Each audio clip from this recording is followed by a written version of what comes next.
Hi friends, ನಿಮ್ಮೆಲ್ಲರಿಗೂ ನನ್ನ ನಮಸ್ಕಾರಗಳು. ನನ್ನ ಚಾನಲ್ನ ಅನೇಕ ಜನರು ನೀವು ನೋಡ್ತಾ ಇದ್ದೀರಾ. ನನ್ನ ಚಾನಲ್ ನಿಮ್ಮೆಲ್ಲರ ಅಚ್ಚುಮೆಚ್ಚಿನದಾಗಿದೆ ಅಂತ ನನಗೆ ಗೊತ್ತಿದೆ. ನೀವು ತುಂಬ ಲೈಕ್ ಮಾಡ್ತಾಯಿದ್ದೀರಾ ನನ್ನ ಚಾನಲ್ನ, ಮತ್ತು ಕಮೆಂಟ್ ಮಾಡ್ತಾಯಿದ್ದೀರಾ. ಆಮೇಲೆ ಹೆಚ್ಚಾಗಿ ನೀವು ಯಾರು ಸಬ್ಸ್ಕ್ರೈಬ್ ಮಾಡಿಲ್ಲ, ನೀವೆಲ್ಲ ದಯವಿಟ್ಟು ಸಬ್ಸ್ಕ್ರೈಬ್ ಮಾಡ್ಕೊಳ್ಳಿ ನನ್ನ ಚಾನಲ್ನ. ಆಮೇಲೆ ನಾನು ಎಲ್ಲಿ ಕೆಲಸ ಮಾಡ್ತಾ ಇರೋದು ಅಂದರೆ ಸೇವೆ, ನಾನು ನಿರ್ಮಲಾ ಚಾರಿಟೇಬಲ್ ಟ್ರಸ್ಟ್ ಎಲ್ಲಿ ನಡೀತಾ ಇದೆ ಸೇವೆಗಳು ಅಂತ ಹೇಳ್ಬಿಟ್ಟು ನಿಮ್ಮಲ್ಲಿ ಅನೇಕರಿಗೆ ಪ್ರಶ್ನೆ ಇದೆ. ನಾನು ಮಹಾಲಕ್ಷ್ಮಿ ಬಡಾವಣೆಯಲ್ಲಿ ಮತ್ತು ಸುಧಾ ಕಾಲೋನಿಯಲ್ಲಿ ಹಾಗೂ ನಾಗಶೆಟ್ಟಿ ಕೊಪ್ಪದಲ್ಲಿ ಮತ್ತು ನವೀನ್ ಪಾರ್ಕಲ್ಲಿ ಸುತ್ತಮುತ್ತ ಇರುವಂಥ ಕೆಲವು ಜನರನ್ನು ನಾನು ಸಂಧಿಸ್ತಾ ಇರ್ತೇನೆ. ಕೆಲವರು ತುಂಬ ಬಡವರಂತಂದರೆ ನಾನು ಕೂಡ ಬಡವಿನೇ, ಹಾಗಾದರೆ ಬಡವರಂತ ಆ ಥರ ಅಲ್ಲ ಪ್ರಶ್ನೆ. ಆದರೆ ಕಡು ಬಡವರು, ಒಂದು ಹೊತ್ತಿನ ಆಹಾರವು ಇಲ್ಲದೇ ಇರುವಂಥ ಜನರ ಮಧ್ಯದಲ್ಲಿ, ಅಂದರೆ ಅವ್ರ ಮನೆಯೆಲ್ಲ ಪೂರು ಗುಡಿಸಲು ಆಗಿರುವಂಥ ಆ ಒಂದು ಏರಿಯಾ, ಹಾಗೂ ಮತ್ತು ಅವರು ಪೇಪರ್ಗಳನ್ನ ಆರಿಸ್ಕೊಂಡು ಹೊಟ್ಟೆ ತುಂಬಿಸ್ಕೊಳ್ಳುವಂಥ ಜನರ ಮಧ್ಯದಲ್ಲಿ ನಾನೇನು ಮಾಡ್ತೀನಿ ಅಂತಂದರೆ, ನಾನೇ ಆಹಾರವನ್ನು ಸಿದ್ಧ ಮಾಡಿಕೊಂಡು ನಾನು ವಾರಕ್ಕೆ ಒಂದು ಸರಿ ನಾನು ಏನು ಮಾಡ್ತೀನಿ ಅಂತಂದರೆ ಆ ಒಂದು ಗ್ರಾಮಗಳಿಗೆ ನಾನು ಹೋಗ್ತಾ ಇರ್ತೀನಿ. ನಿಮ್ಮಲ್ಲಿ ತುಂಬ ಜನ ಹಲವಾರು ಪ್ರಶ್ನೆಗಳು ಕೇಳ್ತಾ ಇರ್ತೀರಾ. ನಿಮಗೆ ಅನೇಕ ಸಮಯಗಳಲ್ಲಿ ನಾನು ರಿಪ್ಲೈ ಮಾಡೋಕ್ಕಾಗೋದಿಲ್ಲ, ದಯವಿಟ್ಟು ನನ್ನನ್ನು ಕ್ಷಮಿಸಬೇಕು. ನಾನು ಯಾಕಂದರೆ ಒಂದು ಕೆಲಸ ಅಲ್ಲ, ಎರಡು ಕೆಲಸ ಅಲ್ವಾ, ಸೋಷಲ್ ವರ್ಕಲ್ಲಿ ಅಕ್ಷರಾಭ್ಯಾಸ ಕಲಿಸೋದು ಅದೂ ನಂದು ವರ್ಕ್ ಇರುತ್ತೆ. ಮತ್ತು ಒಂದೊಂದು ಏರಿಯಾನ ನಾನು ವಿಸಿಟ್ ಮಾಡೋದು ಕೂಡ ಇರುತ್ತೆ. ನಾನು ಮಾಡುವಂಥ ಎಲ್ಲ ಕೆಲಸ ಕಾರ್ಯಗಳೆಲ್ಲ ಆ ವಿಡಿಯೋಗಳನ್ನೆಲ್ಲ ಬಿಟ್ಬಿಟ್ರೆ ತುಂಬ ಜಾಸ್ತಿ ಆಗುತ್ತೆ. ಹಾಗಾಗಿ ನಾನು ಕೆಲವು ವೀಡಿಯೋಗಳನ್ನ ಮಾತ್ರ, ಇಂಪಾರ್ಟೆಂಟ್ ಇದ್ದವು ಮಾತ್ರ ನಾನು ಬಿಡ್ತಾಯಿದ್ದೀನಿ. ವೀಡಿಯೋಗಳನ್ನ ಯಾಕೆ ಹಾಕ್ತಾಯಿದ್ದೀನಿ ಅಂತಂದರೆ, ನಾನು ಒಬ್ಬರಿಗೆ ಊಟ ಕೊಡ್ಬೋದು, ನನ್ನ ಜೊತೆ ಒಳ್ಳೆಯ ಮನಸ್ಸಿರುವಂಥವ್ರು ಒಂದು ವೇಳೆ ಸಹಾಯ ಮಾಡಿದ್ರೆ ಆ ಒಂದು ಗ್ರಾಮಗಳನ್ನು ಸ್ವಲ್ಪ ಬೆಳವಣಿಗೆ ಮಾಡಬಹುದು. ಆ ರೀತಿಯಾಗಿ ನನ್ನ ಒಂದು ಇಚ್ಛೆ, ಆ ಒಂದು ಆಸೆ ಇದೆ. ಆಮೇಲೆ ಅಲ್ಲಿ ಇರುವಂಥ ಶಿಕ್ಷಣ ಇಲ್ಲದೇ ಇರುವಂಥ ಮಕ್ಕಳಿಗೆ ನಾವು ಶಿಕ್ಷಣವನ್ನು ಕೂಡ ಕೊಡ್ಬೋದು. ಮತ್ತು ಕ್ಲೀನ್ ಇಲ್ಲದೇ ಇರುವಾಗ ಸ್ವಚ್ಛತೆ ಬಗ್ಗೆ ಕೂಡ ನಾವು ಕೆಲವು ಪ್ರೋಗ್ರಾಮ್ಗಳು ಮಾಡಬೇಕು ಅಂತ ನನಗೆ ತುಂಬ ಇಷ್ಟ ಇದೆ. ಆ ಹಳ್ಳಿ ಜನರಿಗೆ ನಾವು ಯಾವ ರೀತಿ ಶೌಚಾಲಯಕ್ಕೆ ಹೋದರೆ ನಾವು ಯಾವ ಥರ ನಾವು ಕ್ಲೀನನ್ನು ಬಳಸಬೇಕು ಅಂತ ಹೇಳ್ಬಿಟ್ಟು ಗೊತ್ತಿಲ್ಲ. ಮತ್ತು ನಾವು ಯಾವ ಥರ ನಾವು ಒಂದು ಮಲ ಮೂತ್ರ ವಿಸರ್ಜನೆ ಎಲ್ಲಿ ಮಾಡಬೇಕು, ನಾವು ಶುಭ್ರವಾಗಿ ಸೋಪುಗಳನ್ನು ನಾವು ಯೂಸ್ ಮಾಡಬೇಕು ಅಂತಲೂ ಅವ್ರಿಗೆ ಗೊತ್ತಿರಲ್ಲ. ಅನಾಗರಿಕ ಜನರು ಅಲ್ಲಿ ಇದ್ದಾರೆ. ಸೊ ಆ ಒಂದು ಸ್ವಚ್ಛತೆ ಶುದ್ಧಿ ಬಗ್ಗೆ ನಾವು ಅವರಿಗೆ ಹೋಗಿ ಹೇಳಿದಾಗ ಅವರು ಸ್ವಲ್ಪ ತಿಳ್ಕೊಂಡವರಾಗಿ ಎಚ್ಚೆತ್ತುಕೊಳ್ತವರಾಗಿರ್ತಾರೆ. ಮತ್ತು ಅದೇ ರೀತಿಯಲ್ಲಿ ನಾನು ಹಸಿದವರಿಗೆ ಆಹಾರ ಕೊಡುವಂಥ ಒಂದು ಕಾರ್ಯಕ್ರಮ ನನ್ನದಾಗಿದೆ. ನಾನು ವಾರಕ್ಕೆ ಒಂದು ಸರಿ ಹೋಗ್ತಾ ಇರ್ತೀನಿ, ನಿಮಗೆಲ್ಲರಿಗೂ ಗೊತ್ತೇ ಇದೆ. ನಾನು ಹೋದಾಗ ಅನೇಕ ಜನರು ಕೆಲವರೆಲ್ಲ ಎಲ್ಲಿ ಅಂತ ಕೇಳ್ತಿರ್ತಾರೆ. ನೀವು ಡೈರೆಕ್ಟಾಗಿ ನೀವು ಬರಬೇಕಂತಂದರೆ ಆ ಏರಿಯಾನ ನಾನು ನಿಮಗೆ ತೋರಿಸ್ತೀನಿ. ನೀವು ಬಂದುಬಿಟ್ಟು ಆ ಏರಿಯಾಗೆ ನನಗೇನಾದರೂ ಸಹಾಯ ಮಾಡಬೇಕಂತ ಅದೇನು ಬೇಡ. ನೀವು ನನಗೆ ಹಣನೇ ಕಳಿಸ್ಬೇಕು ಅಥವಾ ನನಗೆ ರೇಷನ್ ಕಿಟ್ಟೇ ಕೊಡಿಸ್ಬೇಕು ಅಂತ ಏನೂ ಇಲ್ಲ ಪ್ರಿಯರೇ. ಆ ಒಂದು ಏರಿಯಾಕ್ಕೆ ಬಂದು ನೀವೇ ಡೈರೆಕ್ಟಾಗಿ ಮಕ್ಕಳೊಟ್ಟಿಗೆ ಮಾತನಾಡಿ ನೀವು ಅಲ್ಲೇ ಒಂದು ವಿಡಿಯೋ ತಗೊಂಡು ನಾನು ಮಾಡುವಂಥ ಸೇವೆ ಕಣ್ಣಾರೆ ನೀವು ನೋಡ್ಬೋದು. ಮತ್ತು ನಿಮ್ಮ ಮನಸ್ಸು ಕರಗುವಂಥ ಹೃದಯ ವಿದ್ರಾವಕ ದೃಶ್ಯಗಳನ್ನು ಕೂಡ ನೀವು ಅಲ್ಲಿ ನೋಡ್ಬೋದು. ಬಹಳ ಒಂದು ಗುಡಿಸಲಲ್ಲಿ ತುಂಬ ಜನ ಅದು ಕಷ್ಟಪಡ್ತಾ ಇರೋದು ನೋಡಿದ್ರೆ ನನಗೆ ಭಾಳ ನೋವಾಗುತ್ತೆ. ನಮ್ಮ ಜೀವನದಲ್ಲಿ ನಮ್ಮ ಹತ್ರ ಅನೇಕ ಹಣದಿಂದ ಮತ್ತು ನೋಡೋದ್ರ ಮೂಲಕ ಅನೇಕ ವಿಷಯಗಳಲ್ಲಿ ನಾವು ಖುಷಿ ಸಂತೋಷನ ಪಡ್ತಾ ಇದ್ದೀವಿ. ಯಾವುದೇ ಆಗಲಿ ನಮಗೆ ಹೆಚ್ಚಿನದಾಗಿ ಬೇಡ ಅನ್ನೋದನ್ನು ನಾವು ಕೊಡೋದಲ್ಲ. ನಮ್ಮ ಖರ್ಚುಗಳಲ್ಲಿ ಸ್ವಲ್ಪ ನಾವು ಉಳಿತಾಯ ಮಾಡಿ ನಾವು ಕಂಡಂಥ ಬಡವರಿಗೆ ಸಹಾಯ ಮಾಡೋಣ ಎಂಬುದಾಗಿ ನನ್ನ ಒಂದು ಅಭಿಪ್ರಾಯ. ನಾವು ಸಂಘಟಿತರಾಗಿರಬೇಕು ಮತ್ತು ನಾವು ಉತ್ತೇಜಿತರಾಗಿರಬೇಕು. ನಮ್ಮ ಸಮಾಜ, ನಮ್ಮ ಸುತ್ತಮುತ್ತಲಿರುವಂಥ ಒಂದು ಗ್ರಾಮ ಎಂಬುದಾಗಿ ನನ್ನ ಒಂದು ಅಭಿಪ್ರಾಯ. ಇದರಲ್ಲಿ ಯಾವುದೇ ಕುಲ, ಮತ, ಭೇದ, ಅಭಿಪ್ರಾಯ ಅನ್ನೋದು ಏನೂ ಇಲ್ಲ.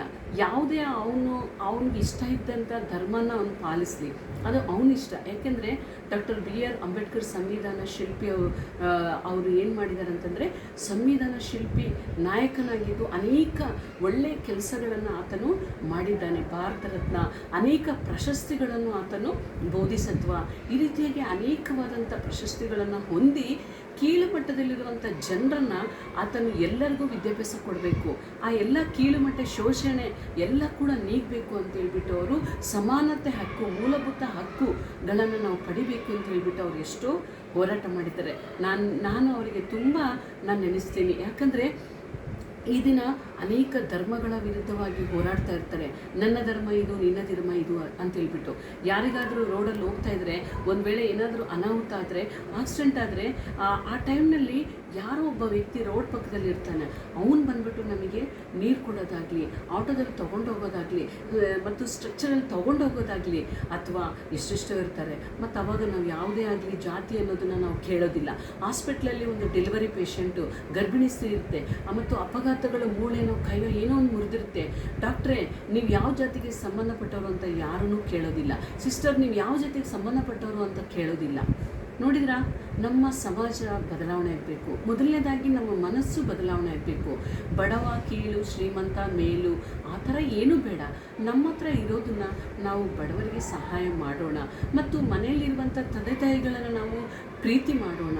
ಮತ್ತು ಎಷ್ಟೋ ಜನ ತಂದೆ ತಾಯಿಗಳಿಗೆ ಮನೆಯಲ್ಲೇ ಅವರು ಮಕ್ಕಳಿಂದ ತುಂಬ ಬಹಳ ಶೋಷಣೆಗೆ ಒಳಗಾಗ್ತಾ ಇರ್ತಾರೆ. ಕೆಲವು ಸಮಸ್ಯೆಗಳು ಯಾರ ಹತ್ರ ಕೂಡ ಹೇಳಲಿಕ್ಕೆ ಆಗೋದೇ ಇಲ್ಲ. ದಯವಿಟ್ಟು ನನಗೆ ತಿಳಿದಂಥ ಕೆಲವು ಮಾತುಗಳೇನಂತಂದರೆ, ಎಲ್ಲರೂ ಕೂಡ ತಂದೆ ತಾಯಿಗಳನ್ನ ನೀವು ನೋಡ್ಕೊಳ್ಳಿ, ಪ್ರೀತಿಯಿಂದ ನೋಡ್ಕೊಳ್ಳಿ. ಕೆಲವರು ತುಂಬ ಎಲ್ಲರಿಗೂ ಈ ಮಾತು ಆಗೋದಿಲ್ಲ, ಸೂಕ್ತ ಆಗೋದಿಲ್ಲ. ಕೆಲವರಿಗೆ ಮಾತ್ರ, ದಯವಿಟ್ಟು ನಾನು ಮಾತಾಡೋ ಮಾತು ಕೆಲವರಿಗೆ ಮಾತ್ರ ಅಷ್ಟೇ. ಎಲ್ಲ ಮಾತುಗಳು ನಮಗೆ ಅಂತ ಹೇಳ್ಬಿಟ್ಟು ನೀವು ಅಂದ್ಕೊಳ್ಳೋದಾದರೆ ದಯವಿಟ್ಟು ನನ್ನನ್ನು ಕ್ಷಮಿಸಬೇಕು. ಓಕೆ, ಈಗ ತಂದೆ ತಾಯಿಗಳು ಸ್ವಲ್ಪ ಕಾಲ ಇರ್ತಾರೆ, ಸ್ವಲ್ಪ ದಿನಗಳಿರ್ತಾರೆ. ಅವರು ಚಿಕ್ಕಂದಿನ ಎಷ್ಟೋ ನಮ್ಮನ್ನು ಬೆಳೆಸಿ, ನಮ್ಮನ್ನು ಅವರ ಎಲ್ಲ ಕನಸುಗಳನ್ನು, ಅವರೆಲ್ಲ ಖರ್ಚುಗಳನ್ನು ತೆಗೆದಿಟ್ಟು ಬದಿಗಿಟ್ಟು, ನನ್ನ ಮಗ ಹಾಗಾಗಬೇಕು, ಹೀಗಾಗಬೇಕು ಅಂತ ಹೇಳ್ಬಿಟ್ಟು ಅವರು ತುಂಬ ಉಚ್ಚವಾದಂಥ ಒಂದು ಆಸೆಗಳನ್ನು ಇಟ್ಕೊಂಡಿರ್ತಾರೆ. ನೋಡುವಂಥ ಪ್ರಿಯರೇ, ನೀವು ಒಂದು ವೇಳೆ ನಿಮ್ಮ ತಂದೆ ತಾಯಿಗಳನ್ನು ಒಂದು ವೇಳೆ ನೀವು ಹೀನವಾಗಿ, ಒಂದು ವೇಳೆ ಬಲಹೀನವಾಗಿ, ಇವರು ಕೆಲಸಕ್ಕೆ ಬಾರದವರು ಎಂಬುದಾಗಿ ಯಾವುದೋ ಒಂದು ಮೂಲೆಯಲ್ಲಿ ಒಂದು ಪ್ಲೇಟಲ್ಲಿ ಅನ್ನ ಇಟ್ಟು, ಒಂದು ಪ್ಲೇಟಲ್ಲಿ ಏನೋ ಒಂದು ನೀರು ಕೊಟ್ಟು, ಆ ಥರ ನೀವು ದಯವಿಟ್ಟು ಮಾಡಬೇಡಿ. ಅವರ ಮನಸ್ಸನ್ನು ನೋವು ಮಾಡಬೇಡಿ. ಎಷ್ಟೋ ಸೀರಿಯಲ್ಗಳಲ್ಲಿ ಮತ್ತು ನೋಡ್ತೀವಿ, ಎಷ್ಟೋ ಈಗ ಬರುವಂಥ ಟಿ ವಿ ಶಾರ್ಟ್ಸಲ್ಲಿ ತುಂಬ ವಿಚಿತ್ರವಾದಂಥ ಒಂದು ವಿಡಿಯೋಗಳು ಕೆಲವೆಲ್ಲ ಇರ್ತವೆ. ದಯವಿಟ್ಟು ಅಣ್ಣ ತಮ್ಮಂದಿರನ್ನ, ಅಕ್ಕ ತಂಗಿಯರನ್ನ ಯಾವತ್ತೂ ಬೇರೆ ಮಾಡಬೇಡ್ರಿ. ಯಾಕಂದರೆ ಅವರವರ ಸಂಬಂಧಗಳು ಹುಟ್ಟಿನಿಂದ ಕೆಲವರು ಜೊತೆಯಲ್ಲೇ ಬೆಳೆದಿರ್ತಾರೆ, ಮತ್ತು ಮದುವೆ ಆಗಿದ ನಂತರ ನಮ್ಮ ಪ್ರೀತಿ ಅವ್ರಿಗೆ, ಇವ್ರ ಪ್ರೀತಿ ನಮಗೇ ಸೇರಬೇಕು ಅನ್ನೋದನ್ನು, ಸ್ವಾರ್ಥ ಅನ್ನೋದನ್ನು ನೀವು ಬಿಟ್ಟು ಜೀವಿಸೋದಾದರೆ ಎಷ್ಟೋ ಒಳ್ಳೆಯದಾಗುತ್ತೆ ಅಂತ ನನ್ನ ಅಭಿಪ್ರಾಯ. ನನ್ನ ಕೈಲಾದಷ್ಟು ಸಹಾಯ ನಾನು ಚಿಕ್ಕ ಅಳಲು ಸೇವೆ ನಾನು ಮಾಡ್ತಾಯಿದ್ದೀನಿ. ಪ್ರಿಯರೇ, ನೀವು ಇದಕ್ಕೆ ಸಹಾಯ ಮಾಡ್ಬೋದು. ನಾನು ಸಹಾಯ ಮಾಡಲೇಬೇಕು ಅಂತ ನಾನು ಯಾವತ್ತೂ ಯಾರನ್ನೂ ನಾನು ಕೇಳೋದಿಲ್ಲ. ನಾನು ಒಬ್ರಿಗೆ ಕೊಡ್ತಾಯಿದ್ದೀನಿ, ನೀವು ಬಂದರೆ ಇನ್ನೊಬ್ರಿಗೆ ಕೊಡ್ಬೋದು, ಇನ್ನೊಬ್ರು ಬಂದರೆ ಇನ್ನೊಬ್ರಿಗೆ ಕೊಡ್ಬೋದು. ಆ ಥರ 10 ಜನ ಬಂದರೆ ನಾವು 10 ಜನಕ್ಕೆ ಕೊಟ್ಟರೆ ಅದು ನನ್ನ ಒಂದು ಕೆಲಸ, ನನ್ನ ಒಂದು ಕೆಲಸಕ್ಕೆ ಕೂಡ ಸಾಥ್ ಕೊಟ್ಟಂಗೆ ಇರುತ್ತೆ. ಇವಾಗ ಕೆಲವರೆಲ್ಲ ನನಗೆ ಗಂಗಾವತಿಯಿಂದ ಕೂಡ ಒಬ್ಬರು ಅಭಿಷೇಕ್ ಅಂತ ಹೇಳ್ಬಿಟ್ಟು ನನಗೆ ಅವರು ಕೂಡ ತಮ್ಮ ಚಿಕ್ಕ ಅಮೂಲ್ಯವಾದ ಕಾಣಿಕೆಯನ್ನು ಕೊಟ್ಟು ನನ್ನ ಒಂದು ಚಾರಿಟೇಬಲ್ ಟ್ರಸ್ಟನ್ನು ಅವರು ಎಷ್ಟೋ ಗೌರವಿಸಿದ ಅವರಿಗೆ ನನ್ನ ಅಭಿನಂದನೆಗಳನ್ನು ತಿಳಿಸ್ತೇನೆ. ತುಂಬ ಜನ ನನಗೆ ಎಷ್ಟೋ ಮಂದಿ ಕಾಣದ ಕೈಗಳು ಸಹಾಯ ಮಾಡ್ತಾ ಇದ್ದಾರೆ. ನಾನು ಒಬ್ಬಳೇ ಮಾಡ್ತಾ ಇಲ್ಲ, ದೇವರು ಭಗವಂತ ಯಾರ್ದೋ ಒಬ್ಬರು ಕೈನಲ್ಲಿ ನನಗೆ ಸಹಾಯ ಮಾಡ್ತಾ ಇದ್ದಾನೆ. ನಾನು ಇಲ್ಲಿಂದ 7-8 ಕಿಲೋಮೀಟ್ರು ದೂರ ನಾನು ಪ್ರಾಂತಕ್ಕೆ ನಾನು ಹೋಗ್ಬಿಟ್ಟು ನಾನು ಬರಬೇಕು. ಎಲ್ಲರೂ ಕೇಳ್ತಾರೆ, ನಿಮಗೆ ಮದುವೆ ಆಗಿದೆಯಾ, ನಿಮಗೆ ಮಕ್ಕಳಿದ್ದಾರಾ, ಅಥವಾ ನಿಮ್ಮ ಫ್ಯಾಮಿಲಿ ಏನು ಅಂತ ಎಲ್ಲ ಕೇಳ್ತಾರೆ. ನನಗೆ ಮಕ್ಕಳು, ನನ್ನ ಗಂಡ ಎಲ್ಲರೂ ಇದ್ದಾರೆ. ಆದರೆ ನಾನು ಸುಖವಾಗಿರೋದು ಅಲ್ಲ, ನನ್ನ ಜೊತೆಗೆ ಕಡು ಬಡವನು ಕೂಡ ಒಂದೊತ್ತು ಆಹಾರ ತಿನ್ನಬೇಕು ಅಂತ ಹೇಳ್ಬಿಟ್ಟು ನನ್ನ ಒಂದು ಆಶೆ. ನೀವು ಒಂದು ವೇಳೆ ನೋಡ್ತಾ ಇರುವಂಥ ನಿಮ್ಗೆ ಇಷ್ಟ ಆದರೆ ಆ ಒಂದು ಗ್ರಾಮವನ್ನು ನೀವು ಸಂಪರ್ಕಿಸಬಹುದು. ನಿಮ್ಮ ಜನ್ಮದಿನಗಳು ಅಥವಾ ಮದುವೆ ಸಮಾರಂಭಗಳಿಗೆ ನೀವು ಬಂದು ಭೇಟಿ ಮಾಡ್ಬೋದು. ನೀವು ಮತ್ತು ಮೂಲ ಪಿತೃಗಳನ್ನು ನೆನಪು ಮಾಡಿಕೊಳ್ಳುವಂಥ ದಿನದಲ್ಲಿ ಕೂಡ ಕೆಲವರು ಆಹಾರನ ಸಿದ್ಧಪಡಿಸ್ಬೋದು. ಆ ರೀತಿ ಇದ್ದವರು ಕೂಡ ನಮ್ಮ ಟ್ರಸ್ಟ್ಗೆ ನೀವು ಬರ್ಬೋದು. ನಾನು ಚಿಲ್ಡ್ರನ್ ಮಿನಿಸ್ಟ್ರಿ ಅಂದರೆ ಮಕ್ಕಳ ಮಧ್ಯದಲ್ಲಿ, ನನಗೆ ಮಕ್ಕಳಂದರೆ ಭಾಳ ಇಷ್ಟ. ಈಗ ನಾನು ಹಾಸ್ಟೆಲ್ ಮಾಡೋದು ಅಂತಂದರೆ ಅದು ತುಂಬ ಸ್ವಲ್ಪ ಜನ ಮಕ್ಕಳನ್ನ ಮಾತ್ರ ನಾನು ನೋಡ್ಕೋಬೋದು. ಬಟ್ ಈ ಗ್ರಾಮಗಳಲ್ಲಿ 3 ಗ್ರಾಮಗಳಲ್ಲಿದ್ದಾಗ ನಾನು ಮಕ್ಕಳನ್ನೂ ನೋಡ್ಬೋದು, ದೊಡ್ಡವ್ರನ್ನ ಕೂಡ ನೋಡ್ಬೋದು ಮತ್ತು ಅನೇಕ ವೃದ್ಧರನ್ನು ಕೂಡ ನಾವು ನೋಡ್ಬೋದು. ಎಲ್ಲ ಥರದ ಜನಾಂಗಗಳ ಅಲ್ಲಿ ಇರ್ತಾರೆ. ಅವ್ರಿಗೆ ಊಟ ಕೊಡ್ಬೋದು, ಬಟ್ಟೆ ಕೊಡ್ಬೋದು, ಸ್ಲಿಪ್ಪರ್ಸ್ ಕೊಡ್ಬೋದು. ಮತ್ತು ಏನೋ ಒಟ್ಟು ಬಡವರ ಬದಲಾವಣೆಗಾಗಿ ನಾನು ಒಂದಿಷ್ಟು ಸಣ್ಣ ಸಹಾಯ, ಅಳಿಲು ಸಹಾಯ ಮಾಡ್ತಾ ಇದ್ದೇನೆ.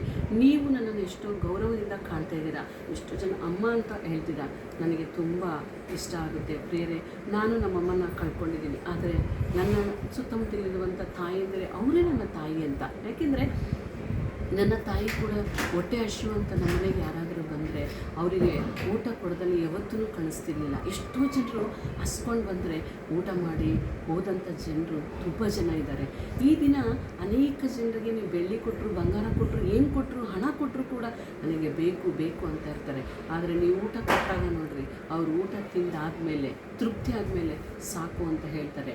ನೀವು ಒಂದು ಸಾರಿ ಒಂದು ವೇಳೆ ನೀವು ಒಬ್ಬ ಬಡವನಿಗೆ ನಿಮ್ಮ ಊರಿನಲ್ಲಿ, ನಿಮ್ಮ ಗ್ರಾಮದಲ್ಲಿ ಕಂಡಂಥ ಆ ಬಡವನಿಗೆ ನೀವು ಒಂದು ವೇಳೆ ಆ ಊಟ ಒಂದು ವೇಳೆ ಕೊಟ್ಟು ನೋಡ್ರಿ, ಅವ್ರು ಸಾಕು ಅಂತ ಹೇಳ್ತಾರೆ ಊಟ ಮಾಡಬೇಕಾದ್ರೆ.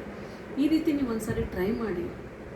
ನಿಮಗಿರುವಂಥ ಆ ಒಂದು ಆರೋಗ್ಯ ಆಗಲಿ, ನಿಮಗಿರುವಂಥ ಎಲ್ಲ ಒಂದು ಭಾಗ್ಯಗಳು, ಸೌಭಾಗ್ಯಗಳು ನಿಮಗೆಲ್ಲರಿಗೂ ಸಿಗಲಿ. ಕರ್ನಾಟಕದಲ್ಲಿರುವಂಥ ನನ್ನ ಜನರು ನನ್ನ ಚಾನಲ್ನ ಎಷ್ಟೋ ಹೆಚ್ಚಾಗಿ ನೋಡ್ತಾ ಇದ್ದಾರೆ. ನಿಮಗೆ ನನ್ನ ಹೃತ್ಪೂರ್ವಕವಾದಂಥ ವಂದನೆಗಳನ್ನು ತಿಳಿಸ್ತಾ ಇದ್ದೇನೆ. ಧನ್ಯವಾದಗಳು.